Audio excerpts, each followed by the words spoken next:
Salut les potos, salut les amis, salut à tous les fans et amateurs du football, salut à tous nos abonnés. Viking Débrief connaisseurs, on est très heureux de vous retrouver encore aujourd'hui pour cette nouvelle vidéo. Alors les potos, je vous souhaite la bienvenue à notre nouveau numéro d'information sur le football africain. Alors aujourd'hui sera question de quoi? Du déroulement de l'organisation de la CAN 2022 du côté du Cameroun. Alors les potos, sachez que la CAN est vraiment en danger parce que la FIFA a demandé à la CAF de reporter cette compétition phare au niveau de l'Afrique. Alors les potos, si vous tenez à savoir de quoi est-ce qu'il s'agit exactement, qu'est-ce qui se passe, qu'est-ce qui s'est dit, je vous invite à rester avec nous juste après le générique pour plus d'informations.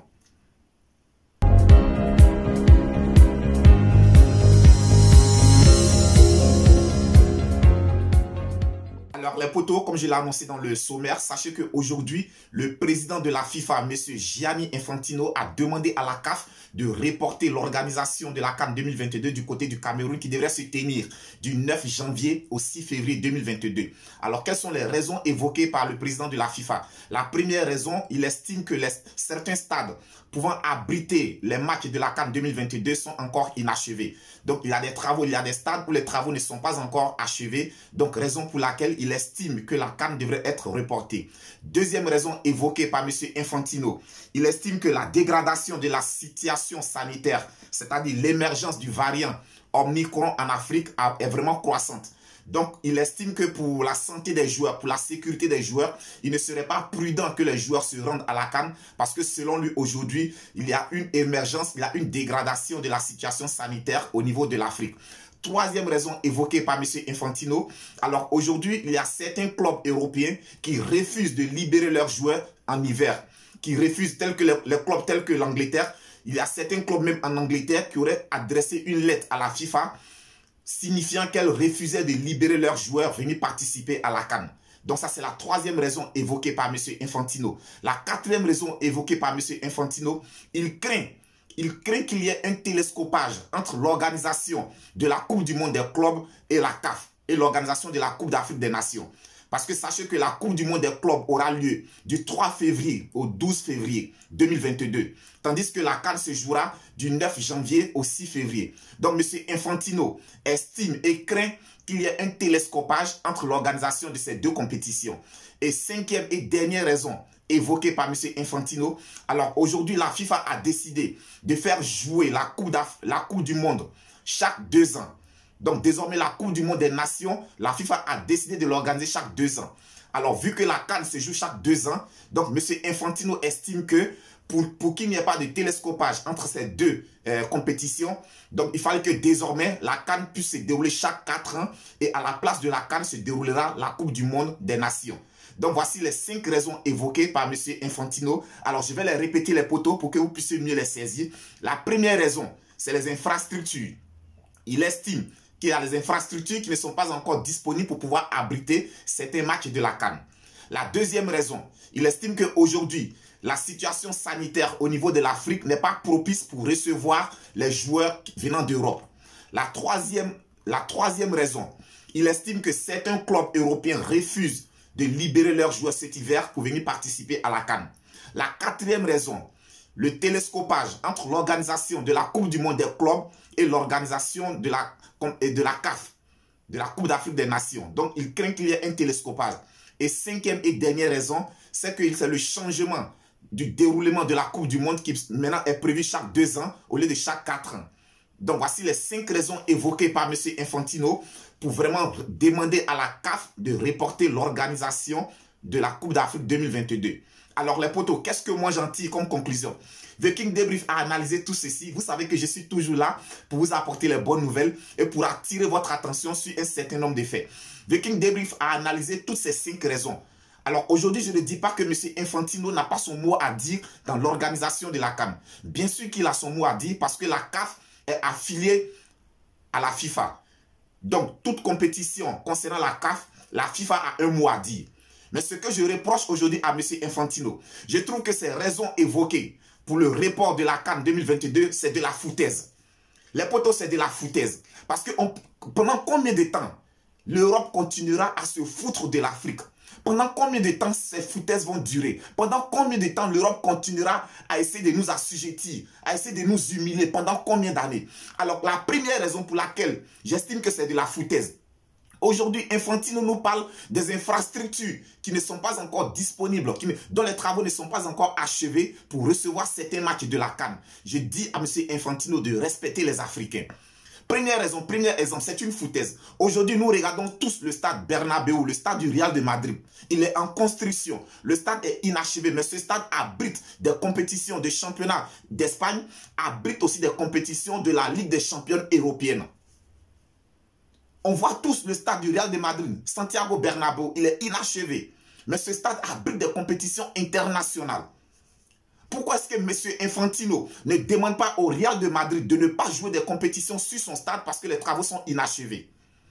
Alors, les travaux qui sont inachevés du côté du Cameroun, quels sont ces travaux qui sont inachevés? Parce que si j'ai bonne mémoire, je pense que la semaine dernière, les dirigeants de la CAF ont fait une visite au Cameroun au niveau de toutes les infrastructures, que ce soit hôtelières, sportives, et ils ont constaté que vraiment tout était prêt pour accueillir la CAN 2022. Alors, donc je pense que M. Infantino, cet argument, c'est un argument qui ne tient pas. Donc, première foutaise. Deuxième foutaise, il nous fait savoir qu'aujourd'hui, il y a une dégradation de la situation sanitaire en Afrique, donc ce qui empêcherait les joueurs venant d'Europe de venir prendre part à cette compétition. Ça, encore deuxième foutaise. Parce que les potos, on se souvient tous que l'Euro 2021 s'est déroulé en Europe pendant que le Covid-19 était encore en train de sévir. Et l'Euro s'est joué dans plusieurs nations, dans plusieurs pays. Ce qui encore encourageait, ce qui augmentait encore le risque de contamination. L'Euro 2021 s'est joué dans plusieurs nations, pendant que le Covid était encore en train de sévir gravement du côté de l'Europe. Aujourd'hui, nous assistons à tous les matchs qui se jouent du côté de l'Europe, où tous les stades font guichet plein. Là, M. Infantino ne parle pas de contamination. Nous voyons en ce moment, voici très bientôt, le Boxing Day aura lieu du côté de l'Angleterre. Avec le Covid qui est en train de sévir, on le voit chaque semaine. Il y a des clubs, des joueurs de clubs qui sont privés de compétition parce qu'ils sont atteints du Covid. Alors ça, M. Infantino ne demande pas l'arrêt de ces compétitions parce que ça met en péril la santé des acteurs, des supporters, des joueurs. M. Infantino n'intervient pas là, mais il intervient. Nous savons tous que le Covid a fait plus de dégâts du côté de l'Europe qu'en Afrique. Alors que M. Infantino ne vienne pas nous dire que la santé des joueurs sera risquée, le fait de venir participer à la CAN à cause du Covid ou bien à cause du variant qu'on appelle Omicron. Alors, le variant Omicron, c'est une nouvelle phase de Covid inventée aujourd'hui par les Européens parce que ce sont eux qui trouvent toujours les noms. Alors, inventée par les Européens et on trouve que cette variante sévit plus en Afrique qu'en Europe. Donc, pour cela, ils demandent le report de la CAN. Deuxième foutaise. Troisième foutaise, les poteaux. On nous fait savoir que les clubs ne voudraient pas libérer leurs joueurs en hiver. Ça, c'est la troisième foutaise. Alors, pourquoi est-ce que c'est une foutaise? Aujourd'hui, comme il s'agit pour les joueurs africains de venir défendre les couleurs de leur nation, les couleurs de leur pays, venir prendre part à une compétition qui ne concerne que les Africains, alors du coup, comme subitement, tous les dirigeants de clubs européens s'inquiètent de la santé de leurs joueurs. Troisième foutaise, les poteaux. Alors, je voudrais dire ici à ces dirigeants-là, quand il s'agit de défendre l'intérêt des joueurs africains, on ne les voit pas. Que ce soit les dirigeants de clubs, que ce soit les médias occidentaux, quand il s'agit de défendre les intérêts des joueurs, on ne les voit pas. Le mois dernier, il y a eu la remise du ballon d'or, la récompense des meilleurs joueurs 2021. Edouard Mendy, le gardien de Chelsea, qui a remporté la Ligue des Champions avec Chelsea, qui a été le portier qui a eu plus de clean sheet au niveau de la Champions League, n'a pas été récompensé. Où étaient les dirigeants de Chelsea pour venir défendre Edouard Mendy? Où étaient les dirigeants de Chelsea?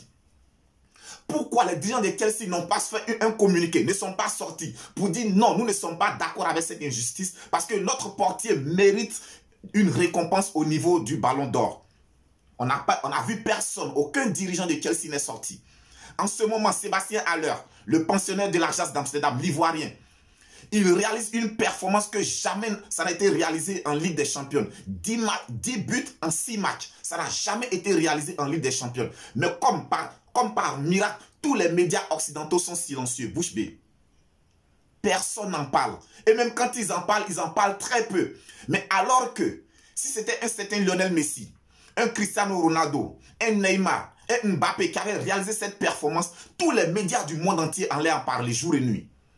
Mais personne n'en parle parce que c'est un Africain qui a réalisé cette performance. Alors, quand il s'agit de défendre les intérêts des joueurs africains, on ne voit ni les dirigeants, ni les médias occidentaux. Mais là, aujourd'hui, comme par miracle, ils s'inquiètent de la santé de ces joueurs qui viendront prendre part à la Coupe d'Afrique des Nations. Mais pendant que ces joueurs-là jouent le championnat dans vos différents pays, ces joueurs jouent le championnat, où sévit la Covid et le Covid-19, ces joueurs prennent part. Là, ça ne vous inquiète pas, ça ne vous dit rien. Mais c'est le fait qu'ils viendront en Afrique, venir disputer, venir défendre les couleurs de leur nation, c'est ce qui vous inquiète. Troisième foutaise. Quatrième foutaise de M.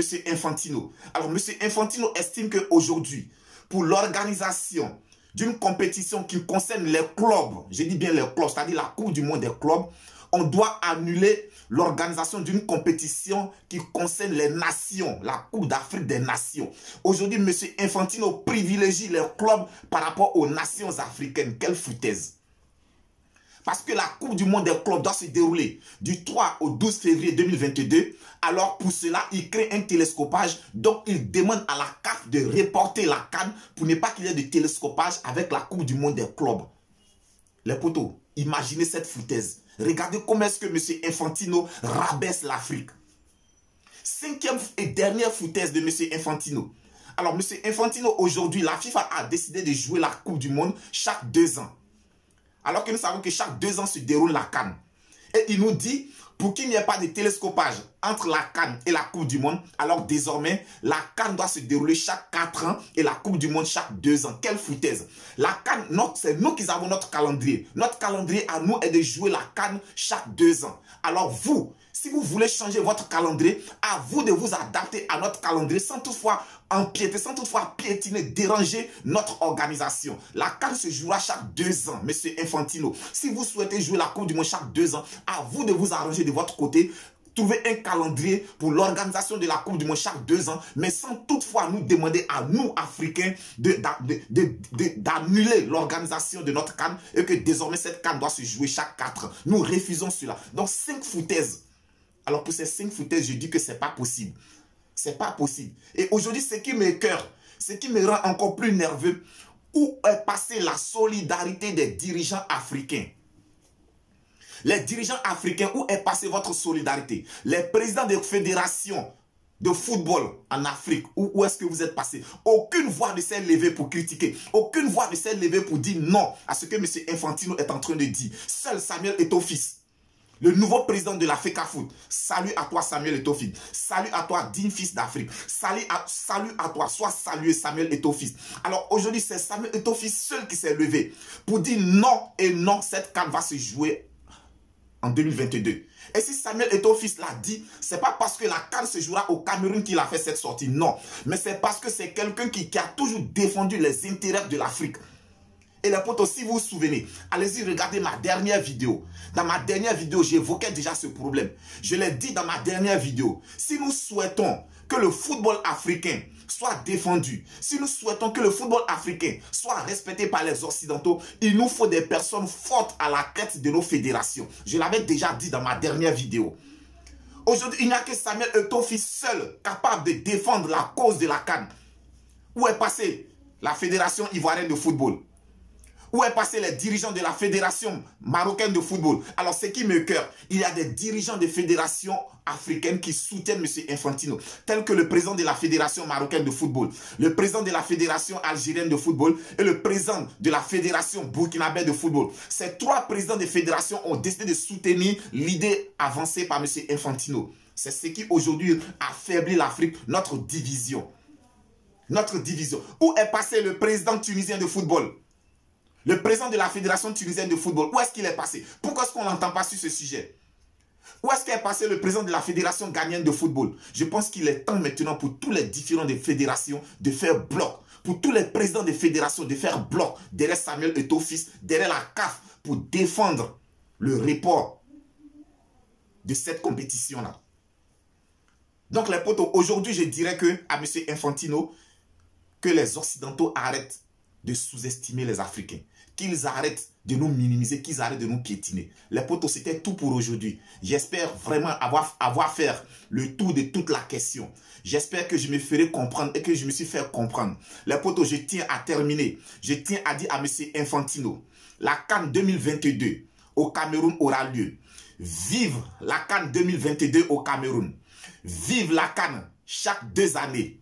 Vive la CAN, vive l'Afrique, Monsieur Infantino. Alors pour terminer cette vidéo les potos, je tenais à dédier la vidéo d'aujourd'hui à certains abonnés qui ne cessent de nous soutenir, qui ne cessent de partager nos vidéos. Alors je dédie la vidéo d'aujourd'hui à Monsieur Eric Guibro et à Monsieur Charles l'humoriste, tous les deux du côté du Maroc. Alors poto, si tu n'es pas encore abonné à notre chaîne, n'hésite pas à t'abonner. Abonnez-vous, abonnez-vous, abonnez-vous, likez, partagez, commentez. The King Débrief Connaisseur connaît, c'est la chaîne des amoureux et des amateurs du football. C'est votre chaîne, c'est notre chaîne. Alors d'ici là, portez-vous bien, que Dieu vous protège. On se dit à très bientôt pour une autre vidéo.